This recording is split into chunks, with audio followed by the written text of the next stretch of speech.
super light e-bike. That's so cool. This is the most popular little bike. Who gets this? We sent our Leoguar Flippo to 5 different riders to see how it performs in real life, from city streets to mountain trails. It weighs 55 pounds and it folds down like every other foldable bike. Saddle down, handlebars down, fold the handlebars in, fold the pedals up or down, and then the frame in half. There you go. That's how you do that. Now going from front to back. In the front, you got Schwalbe Big Ben road grade tires. There's aluminum fenders, an auto headlight that comes on as it gets dark. I thought this looked pretty cool. This is the head tube, and it's shaped in an hourglass. Thick, skinny, and thick. There's places to mount a basket on each side. And then to the side of the head tube, all the wiring goes internal. Coming up in front of the handlebars, it's all wrapped. Looks nice and clean. And then you got T-shaped handlebars, Tektro disc brakes with the 160 millimeter rotor. In the cockpit, you got nice feeling and just cool looking grips, a flick bell, a color LCD screen. Up here is a power button and the lights. Then you got plus and minus with 6 pedal assist levels. And then this button is how you enter the advanced settings. I'll talk more about that as I do the performance section. Moving over to the right, there's a 7-speed micro shifter. Push to go up, push to go down. You can go about 2 to 3 gears going down and 1 at a time coming up. And then you got a nice feeling half twist throttle. Now the frame of the bike is what really is the biggest feature that stands out for me. And that's because I don't see a lot of foldable bikes that look like this. For a guy that's been designing bikes for 30 years, I thought he did a pretty good job in designing this one. So coming up from the frame, we got a Velo Plush D2 Comfort saddle. There's a groove in the middle. It feels nice, but it is a little bit hard. And that saddle's attached to a seat post that's the battery. You can't fit a battery there, so it's gotta be here. Underneath the saddle, you have a rack with a 25 kilogram capacity. That's just over 50 pounds. Below that, you got a 350 watt motor, a Shimano Altus derailleur, and that's pretty much it. You also have your LCD screen here, your battery charge there, pedal assist level. And as you can see, you actually have 6 levels of pedal assist on this bike. Level 6 is throttle only.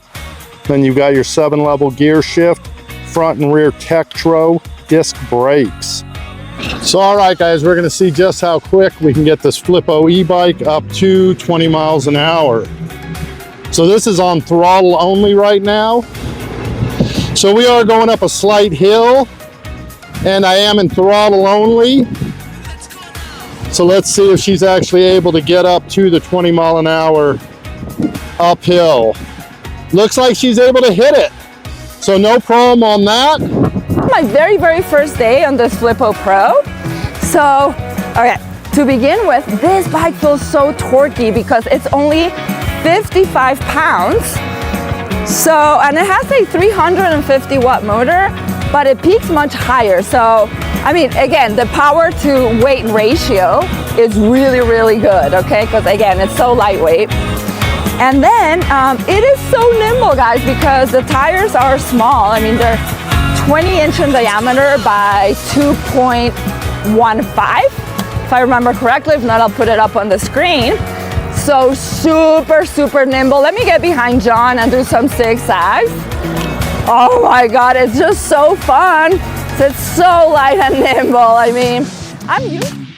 That's everything with the throttle, so what about pedal assist? Well, you got 6 pedal assist levels, and with my normal cadence of around 70 RPM, I got 8, 11, 14, 16, and 18.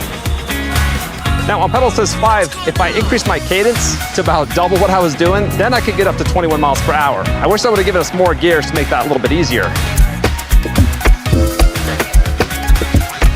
The last thing you can change as far as the pedal assist is in the advanced settings. There's a C1, C2 option. And what that does is it just makes each pedal assist level go a little bit faster. Changing C1 to C2 doesn't affect the top speed of the bike. It's still gonna top out at 20 to 21 miles per hour. The next thing with power that I wanna talk about is the acceleration power. It looks tame, cute, sweet, and mild, but if you're not ready and you hit that throttle, it pops the front tire up a little bit. Over dramatization. When I did an acceleration test with just the throttle, I hit 21 miles per hour and 3/4 of a block. That throttle gets up and goes. It's the type of throttle that I like and that you'll like if you like a bike that's got a little zing and zip to it. Now, as far as pedal assist, I went on the same stretch of road and I was able to hit 20 miles per hour in half a block. It's actually got more power than the throttle for the first few feet. But then from 20 to 21, it took me another half a block. So you got good power at first, but it quickly weans off. With pedal assist, the motor reaction time is a little bit different than the throttle. When I was at a standstill, it takes about 1/4 of a revolution before the power comes on. And then when I'm riding, if I stop pedaling, it cuts off pretty quick. But then when I start to pedal again, it takes about a revolution for the power to come back on. The last thing you can do as far as changing the performance of the power is switching the bike from speed mode to torque mode. I left it on torque mode for the hill test. The hill I took it up on was over a 20% grade and it's a half block long. I didn't have any momentum to start. I was at the bottom of the hill, hit the throttle, and climbed to 7 miles per hour by the time I hit the top.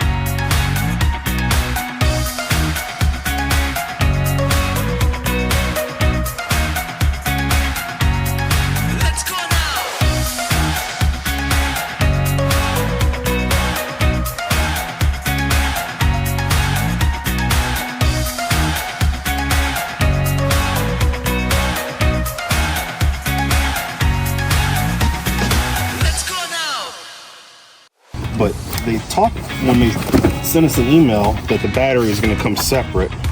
And in this box here, looks like we have a seat. I believe the battery is integrated into the seat post, if I'm not mistaken. It's got some assembly tools. We have some barcodes here. I'm not sure for what. Maybe just for identification of your parts. We have a charger. We have some pedals, instrucciones, cable for charging, and it looks like we have a pump as well. I don't think there's anything else in there. Let me get this out of the way, Sharon.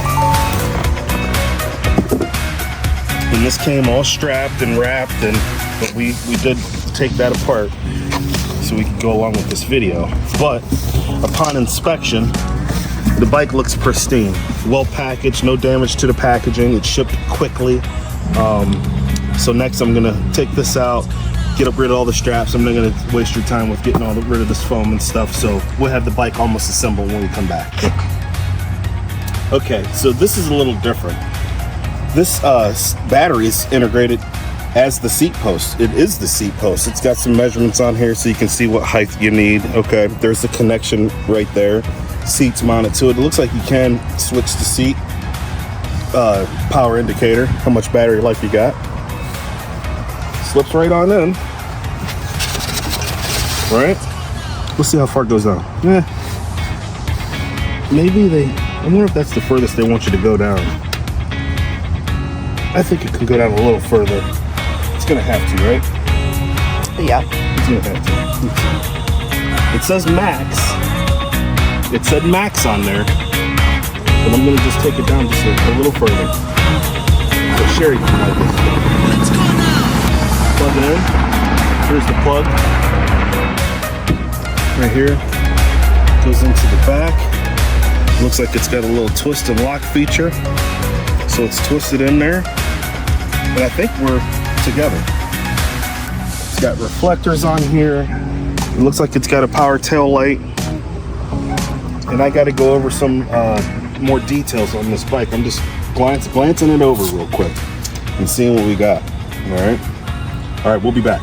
From city commutes to off-road trails, every rider found something to love about the Flippo. Real performance, trusted by real riders.